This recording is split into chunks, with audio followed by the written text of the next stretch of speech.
안녕하세요. 공주대학 명예교수 신용호입니다. 이 고문진보라는 책은 그 중국 송나라 때 황견이라는 사람, 누르황자 구들견입니다. 황견이라는 사람이 편찬한 듯하다 이렇게 전해지고 있는데, 그 아닌 듯하다 하는 견해도 꽤 또 그 설득력이 있어서 현재 정확하게 확신에 차서 누가 편찬한 거다 하고 얘기할 수가 없는 책이 고문진보입니다.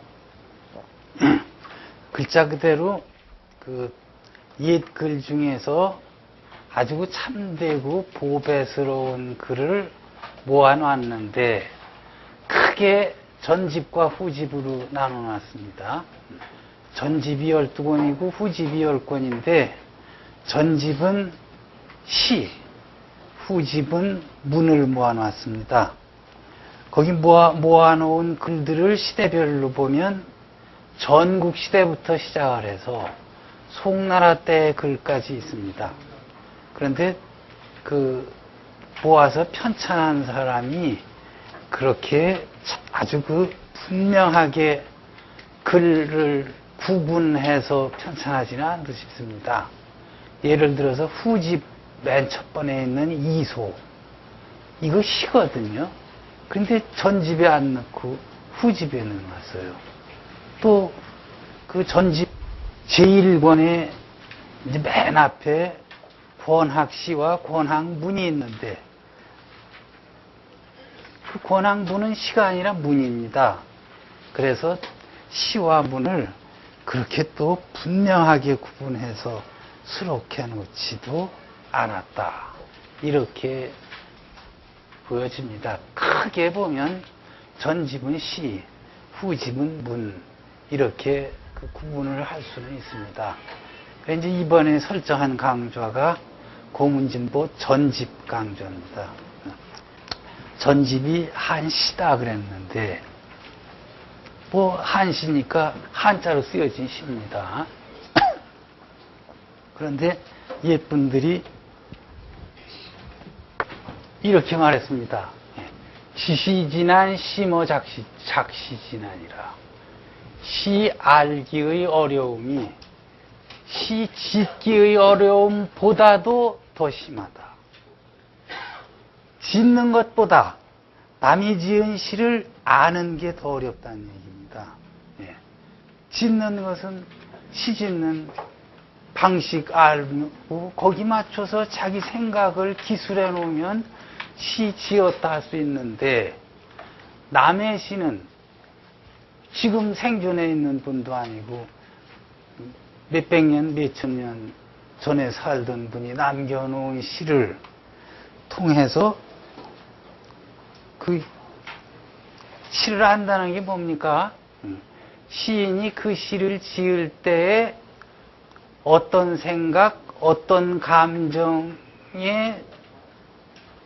그 감정을 가지고 있었느냐, 그게 시로 드러난 것인데, 거기 도달을 해야 시를 아는 것입니다.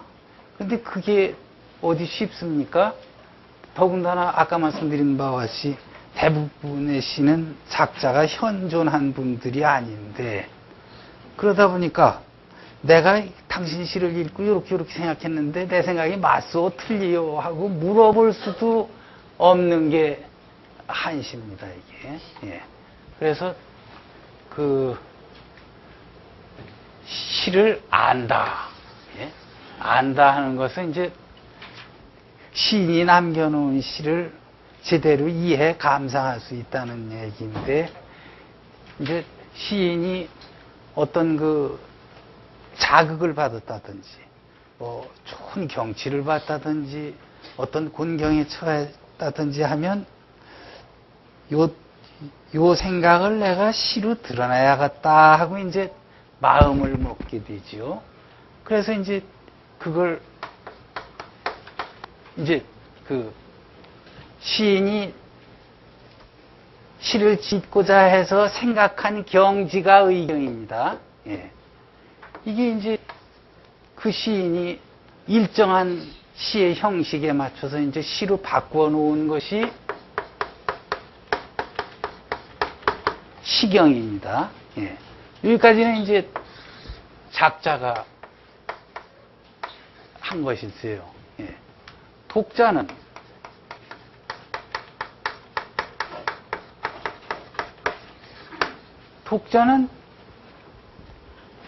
그 시인이 남겨놓은 이 시경을 통해서 그 시를 지을 때의 작자의 의경에 도달하는 거예요. 이게 시를 안다는 것인데, 그래 이것을 뭐 오경이라, 이제 깨달을 오자를 써서 오경이라 이렇게 얘기하기도 합니다. 네. 이제 오경에 도달했다 하면 그 시를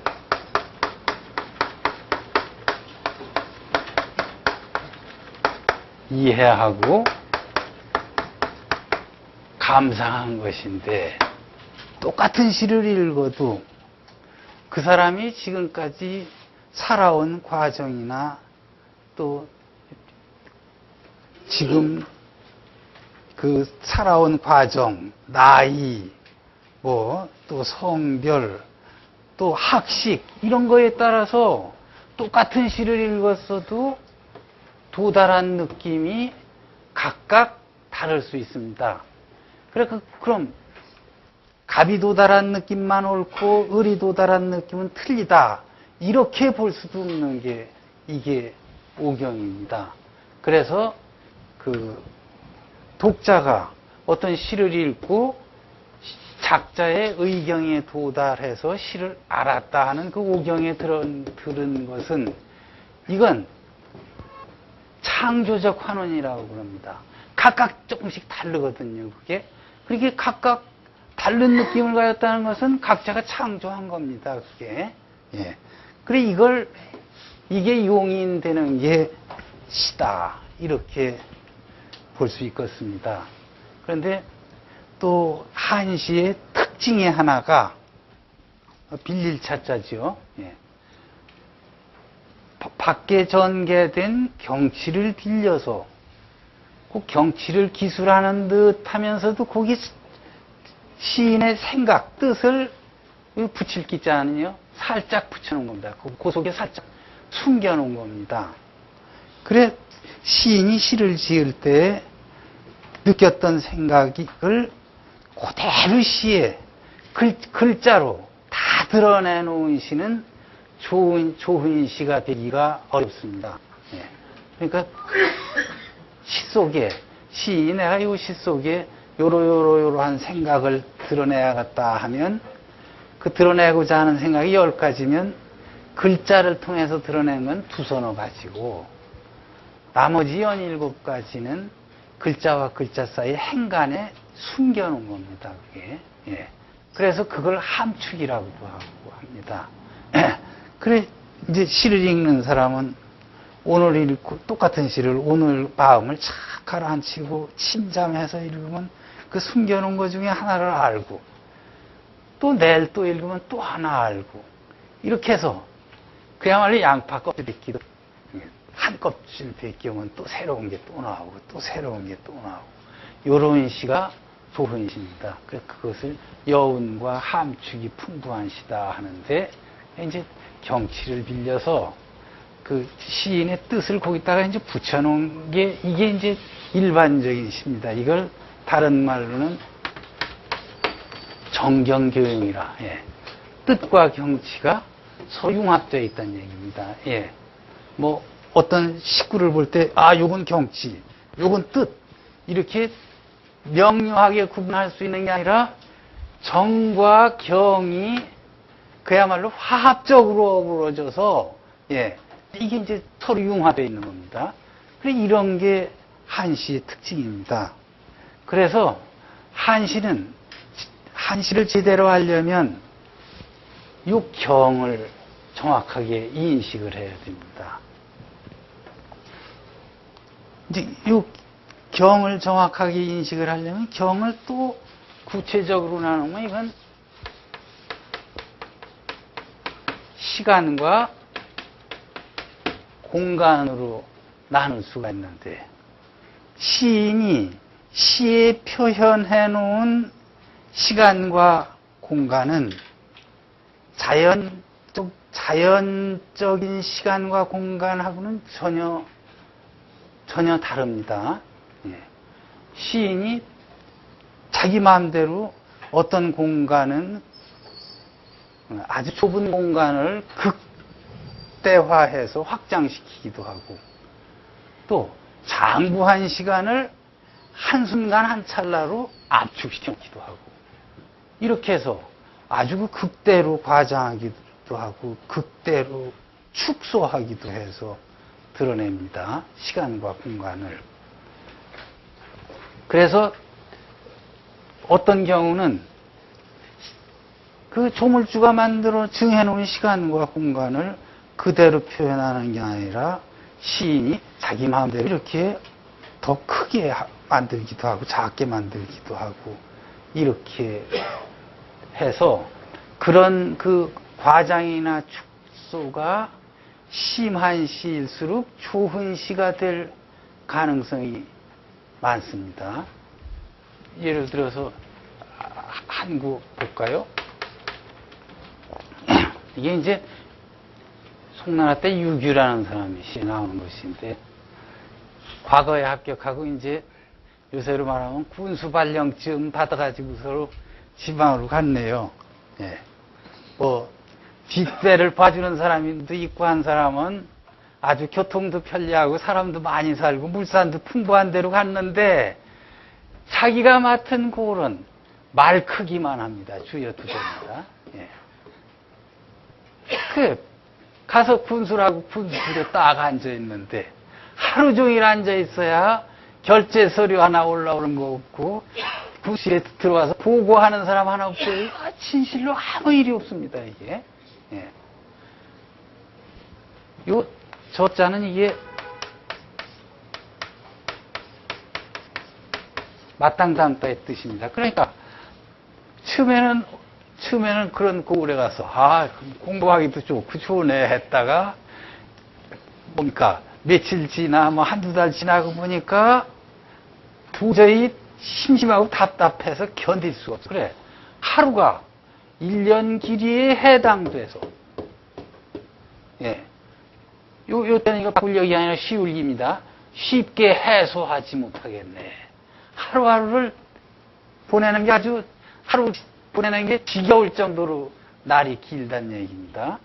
그래, 고울이 말 크기와 같아서 진실로 일이 없으니 하루가 1년 길이에 해당되어 쉽게 해소하지 못하겠네. 아니, 그리도 중앙에서 군수를 파견할 만한 고울이면 쌀 한 말, 두 말 되는 말 크기만 하겠습니까? 말이 안 되지요. 그래, 이게 말도 안 된다. 이거 아주 시 지은 사람이 이건 진실에 어긋나는 엉터리 시를 지었다. 그렇게 말하는 사람하고는 시를 논할 수가 없습니다, 그게. 예. 그래, 이건 고울 크기는 극도로 축소를 한 겁니다. 예. 그래, 말 크기만 하다 하는 것은 아마 고울이 심심산에 있어서 깊은 산 속에 오막한 분지니까 말이 이렇게 오막하게 되어 있지 않습니까? 그래서 아마 주여 두 대라고 했을 겁니다. 예. 그래, 이건 그래도 한 고울이면 예를 들어서 한 10평방키로쯤 되든지 뭐 몇십 평방키로쯤은 될 텐데, 말 크기만 하다 해니까 극도로 축소를 한 것이 있어요. 하루가 1년 길이에 해당된다 하면 이건 1일 2고로 365일이라는 뜻이거든요. 예. 이게 2고루가 됩니까? 이게 말이 안 되는 거죠. 예. 이건 뭔가 하루를 365배를 확장시킨 겁니다, 이게. 예. 그래, 이렇게 고울이라는 공간은 극도로 축소를 시키고, 하루라는 시간은 극도로 키워놨습니다. 예. 그래, 이게 어떻습니까? 이 지혜 안 맞아요. 반리입니다. 위치에 위반됩니다. 그런데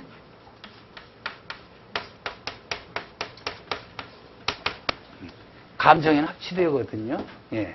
그래, 이 지혜는 위반되지만 감정에는 합치된다. 그래, 요런 게 시고, 이게 창작입니다. 공자님은 나는 창작 안 했다고 그랬어요. 술이 부작이라고 하셨지 않습니까? 술 하기만 하고 작하진 않았다. 예. 그러니까 진리를 찾아서 기술해 놓기는 했지만, 이건 시인이 진리는 하루는 1년에 365분의 1인데 이건 이꼴로 해놨으니까 이건 조물주가 만드는 진리를 이것은 그 시인이 마음대로 변형시켜서 바꿔놓은 거. 이게 창작입니다. 예. 그래, 조물주가 만들어 놓은 시간과 공간을 시인이 이렇게 마음대로 그냥 자기 뜻에 맞게 뒤바꿔 놓으니 조물주가 시인을 이해해 볼 리가 없어요. 그래서 조물주가 시인, 요놈 내가 정해놓은 우주의 질서를 내 마음대로 이렇게 파괴하고 어디 갖다 놔보자 해서, 그래서 시인은 그 일생이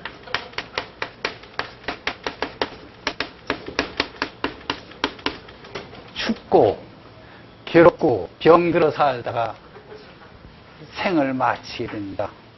그래, 우리 유명한 한시 시인하면 이태백, 여기 이태백 씨가 돌아 나옵니다만, 요새로 말하면 재벌집 자식입니다. 예. 서역과의 교역을 통해서 아주 거만의 세화를 축적했던 사람인데 이태백이 다 탕진했어요. 예. 그럼 끝에 가서는 호래비로, 부인이 죽은 것도 아닙니다. 하도 그 이태백 때문에 속을 새기다가 보니까 도관으로 들어가 버렸어요. 옛날 이제 도관이 뭡니까? 도교의 절입니다. 거기 도사로 들어가 버렸어요. 그래서 비양 갔다 오니까 안 해도 습니다. 그래, 이양빙이라고 했던가요? 인갓집에 얹혀 살다가 죽은 사람은 이태백입니다. 예. 두 번은 어떻습니까? 두 번은 굶어 죽었다고 전해지는 사람이 두부거든요. 예. 폐병에, 당뇨에, 요새로 말하면 아주 굶어 죽은 사람이 두부입니다. 이렇게 조물주가 만들어 놓은 걸 변형시켜서 마음대로 창작을 하다 보니까 춥고 괴롭고 병들어 살다가 생을 마쳤다. 이렇게 보는데, 그게 어디 조물주가 저주해서 그런 건가? 춥고 괴롭고 병들어 살면서 온갖 근고를 다 겪어서 그렇게 해서 갈고 다듬겨진 게 작품화돼야 독자들을 감동시킬 수 있지. 배부르고 등 따시고 높은 지위에 있으면서 편안히 지냈던 사람의 시가 어떻게 독자를 감동을 시킬 수 있겠습니까? 예. 그래, 이게 시는 이치에 위반되지만 감정에 합치되는 이런 게 시인의 창작이다. 우리나라의 넓은 의미의 시 중에는 이제 시조도 들어가지요. 황진이 시조 한번 보세요. 부짓달 기나긴 밤 한 허리를 도려내요. 춘풍 이불 아래 서리서리 넣었다가 어른님 오신 날 밤이어든 구비구비 펴리라. 제가 현대어로 조금 변형시켜서 말씀드렸습니다. 봉짓달은 밤이 깁니다. 그 긴 밤 중에 시간의 한 토막을 뚝 잘라서 이불 속에 요걸 옷감처럼 구비구비해서 따뜻하게 이렇게 이제 보존을 했다가 사랑하는 어른님이 밤이 짧은 봄날 오셨어요. 그래, 그때 뭡니까? 저축해 주었던 그 시간을 구비구비 펴서 오랜 시간 사랑을 나누리라 이겁니다. 시간을 한번 지나가면 그만이지 그걸 뚝 잘라서 저장할 수 있습니까? 할 수만 있다면 얼마나 좋겠어요. 예. 평소에 한가할 때 시간 다 잘라서 저장했다. 젊은이들은 시험 공부할 때 그거 딱 연장해서 쓰고 하면 좋을 텐데 이거 절대로 하는 거 아닙니까 이게? 예. 황진이가 아주 기가 막힌 시인입니다. 이게 예. 시간을 한번 지나가면 그걸로 끝나는 건데, 그게 이치입니다. 그 이치에 위반되게, 뭐 뚝 잘라서 보관을 하고, 또 이불 속에 그걸 따뜻하게 보관을 하고, 이거 말이 안 되잖아요, 이게. 예. 그래, 이치에 맞는 노래는 뭐, 누가 부른 노래입니까? 뭐, 가는 세월 그 누구가 잡을 수가 있나요? 그건 이치에 맞아요, 그건. 예. 흘러가는 시내 누가 막을 수가 있나요? 그건 이치에 맞아요. 예. 근데 그거보다 이게 훨씬 문학적으로 더 가치 있는 것은 이치에는 위반되지만은, 그거 들으면, 그 시를 읽거나 들으면 아주 뭡니까? 감정적으로는 딱 들어맞아서 공감을 할 수 있기 때문입니다. 그래, 이제, 이렇게 이치에 위반되게 한 부분이 이게 경이고, 경을 또 세분화하면 시간과 공간으로 나올 수 있는 겁니다. 그래서 시를 볼 때는 그 시 속에 드러낸 시와 공을 유념해서 봐야 시를 제대로 할 수 있다.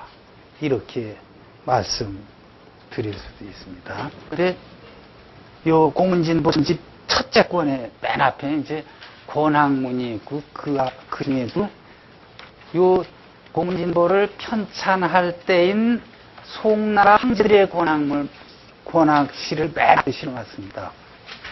황제의 글은 맨 앞에 실어야 되는 겁니다, 이게. 예. 그래, 시대 순으로도, 뭡니까? 그 순위일관한 그 정리가 안 돼 있고, 또, 이 권학 중에는 이건 시로 보기보다는 문으로 봐야겠다 하는 글도 있습니다. 그래, 아마 권학이라는 앞에 그 두 자의 방점을 찍어가지고서 권학에 해당되는 시와 문을 함께 모아놓은 것이 아닌가, 이렇게 생각이 됩니다.